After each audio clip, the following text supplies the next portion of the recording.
أعوذ بالله من الشيطان الرجيم بسم الله الرحمن الرحيم أفحسبتم أنما خلقناكم عبثا وأنكم إلينا لا ترجعون فتعالى الله الملك الحق لا إله إلا هو رب العرش الكريم ومن يدع مع الله إلها آخر لا برهان له به فإنما حسابه عند ربه إنه لا يفلح الكافرون وقل رب اغفر وارحم وأنت خير الراحمين صدق الله العظيم رب اشرح لي صدري ويسر لي أمري واحلل عقدة من لساني يفقهوا قولي رب زدني علما سبحانك لا علم لنا إلا ما علمتنا إنك أنت العليم الحكيم سورة مؤمنون اتلسم سپارہ آیات نمبر 115 افحسبتم انما خلقناكم عبثا وانکم الینا لا ترجعون دا د سورة مؤمنون اخیری سورتونه دي اخیری آیاتونه او دې آیاتونو ته خاص فضیلت حاصل دي هغه دا چې یو بیره عبدالله ابن مسعود رضی اللہ عنہ دا روایت بغوی و ثعلبی دا حضرت عبدالله بن مسعود رضی اللہ عنہ نه را نقل کړی فرمایي چې عبدالله بن مسعود رضی اللہ عنہ په یو مریض باندې تیر شو هغه مریض ډیر په سخت بیماری کې مبتلا و نو هغه ولا په دې وخت کې د سورې مؤمنون دغه آیاتی اخیری درې آیاتونه هغه مریض فورا ټیک شو رسول الله صلی الله علیه وسلم تاسو کو وتا ورله په وخت کې سووي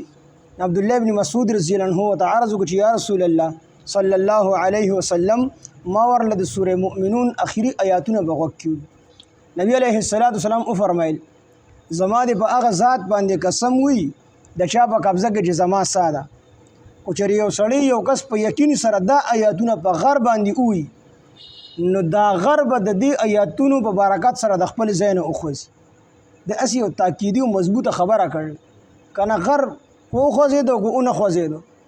خو نبی اسلام مطلب دا دی چې کو دا آیاتونه په دې غر باندې وي نو دا یو متل خلک وي چې دا غر د ځای نه خوځي نو د دې آیاتونو مبارکت سره به دا غر د خپل ځای نه وخوځي دې آیاتونو کې الله تعالی دومره لوی کمال پیدا کړل دومره لوی شان او دومره لوی فضیلت ورته ورکړي نو دې آیاتونو کې الله تعالی فرمایي افحسبتم آیا تاسو ګمان کړی دي چې انما خلقناکم چې بشک مونږ تاسو پیدا کړی یې عبثا بے فائدې انسانانو ته الله تعالی فرمایي پیریانو ته چې ولې تاسو مونږ بے فائدې پیدا کړی یې وانکم او بشک تاسو دا ګمان کړی چې الینا چې مونږ طرف ته بلا ترجعون تاسو نو واپس کیږئ مطلب د آیات دا دی چې الله تعالی فرمایي چې انسانانو تاسو ما بے فائدې نه پیدا کړي بلکې تاسو خو ما د یو خاص مقصد لپاره پیدا کړي او هغه مقصد الله تعالی چې کوم دې ذکر کړل وما خلقت الجن والانس الا ليعبدون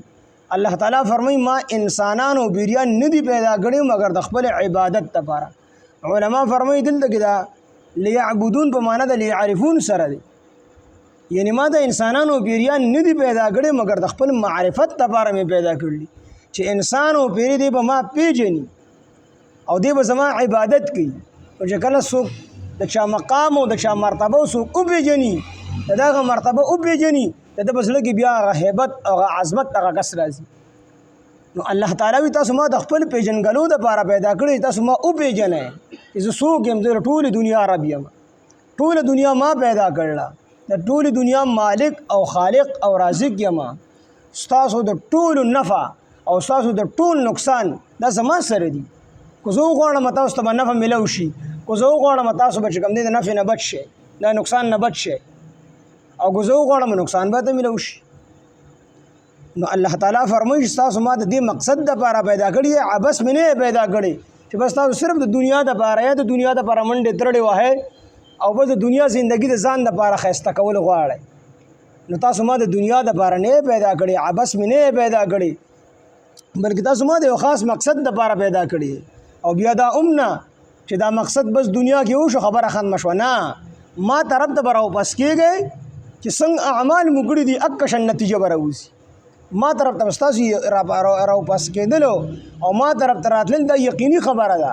داسې نه ده چې تاسو دلته کې د الله تعالی احکامات مات کړئ او بس خبره دنیا کې ختمه شوه، سړی مړ شو، خبره ختمه شوه. الله وایي داسې نه ده، ما طرف ته به راځئ او ما سره بیا حساب کتاب کوئ. تاسو چې کوم قسمه اعمال کړي دي، ما چې کوم احکامات درکړي دي هغه تاسو په ځای راوړي دي که نه دي راوړي، ما تاسو د کوم مقصد دپاره پیدا کړي هغه مقصد تاسو پوره کړی دی که نه دی پوره کړی، نو تاسو ما ته واپس کېږئ او دلته ما له حساب کتاب راکړه. افحسبتم آیا تاسو خیال کوئ، افحسبتم آیا پاس تاسو ګمان کوئ چې انما خلقناکم د بېشکه چې مونږ پیدا کړي یې تاسو عبثا بې فایدې وانکم او بېشکه تاسو ګمان کوئ چې الینا ترجعون تاسو مونږ طرف ته لا ترجعون نشئ واپس کولی بلکې تاسو به خامخا واپس کېږئ. فتعالی الله پس پوچت شان د الله تعالی الملک بادشاہ دی الحق او حق دی ثابت دی، یعنی د الله تعالی بادشاہی دا حقیقی بادشاہی دا. دنیا کې څومره بادشاہان دي دا ټول مجازي بادشاہی دي،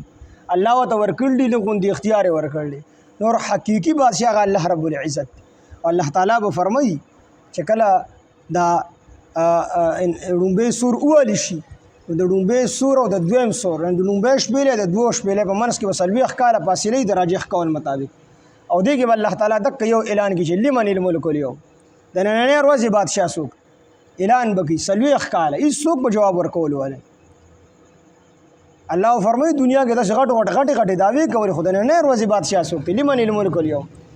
بیا به الله تعالی په خپل شان مطابق په خپله باندې وفرمایي چې لله الواحد القهار، د نننۍ ورځې بادشاه هغه دی چې هغه نن ډېر په قهر کې، دا ټولې مجازي بادشاهۍ دي، حقیقي بادشاه الله تعالی دی. فتعالی الله اوچت شان د الله تعالی الملک بادشاہ دی الحق و حق دی لا الہ نشته دی بل معبود الا هو سوا د هغه نه رب العرش الکریم رب د عرش عزت مندی. نو الله تعالی د هر څه رب دی، خو رب د عرش ذکر کو چې د عرش په مخلوقاتو کې د ټولو نه لوی مخلوق دی، ځکه چې دا اسمانونه چې کوم دي او د ځمکه دا د اسمان ډومبي اسمان په مقابله کې دوه لکه په غرونو کې جبال پروت دي، بیا د ډومبي اسمان د دویم اسمان په مقابله کې دی دومره دی لکه په غرونو کې جبال پروت دي، بیا داسې ورپسې ذات دویم د دریم او دریم د څلورم او څلورم د پنځم، بیا اوس مکې و اسمانونه د الله د عرش په مقابله کې دومره واړه دي لکه په غرونو کې جبال پروت دي، بیا د الله تعالی عرش نو دا اوس مکې و اسمانونه دا د الله تعالی د عرش په مقابله کې دومره واړه دي لکه په غرونو کې جبال، دا عرش ته الله تعالی په مخلوقاتو کې د ټولو نه لوی مخلوق دی. د دې وجې نه الله تعالی وفرمیل چې هو رب العرش الکریم، هغه رب چې کوم دی د عرش عزتمند دی. نو چې الله تعالی د دې دومره لوی مخلوق رب دی نو د دې وړوکي مخلوق رب په طریق اولا دی. نو غټ مخلوق یې ذکر کړل، دا واړه مخلوقات ټول د هغې په ضمن کې رالل، نو الله تعالی چې د رب د عرش رب دی نو د ټولو مخلوقاتو رب شو. وهو رب العرش الکریم اگر رب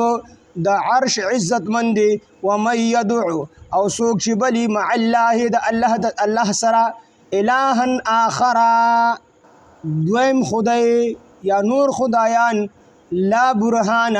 از دلیل نشتا له د سره دا څوک چې د الله نه علاوه بل رب دی به په دې باندې فانما حسابه بېشکه حساب د عند ربه به د رب سره وي، یعنی د سره هېڅ قسمه دلیل نشته په بل خدای باندې، او دی بیا هم د دې بوتانو عبادت کوي او دی بیا هم نور الهان او نور خدایان رابلي، هېڅ قسمه دلیل به ورسره نشته، نو د دې خبرې به الله تعالی له چې کوم دی حساب ورکوي، نتیجه به دا شي چې انه لا یفلح الکافرون بېشکه نه به شي کامیابولی الکافرون کافرانو لره، انه بېشکه لا یفلح الکافرون نه به کامیابیږي کافرانو لره. د سوره مؤمنون شروع دا فقط افلح المؤمنون سره شی هوا الله تعالی او فرمایل قد افلح المؤمنون په تحقیق سره مؤمنان کامیاب دي او د سوره مؤمنون ختموالی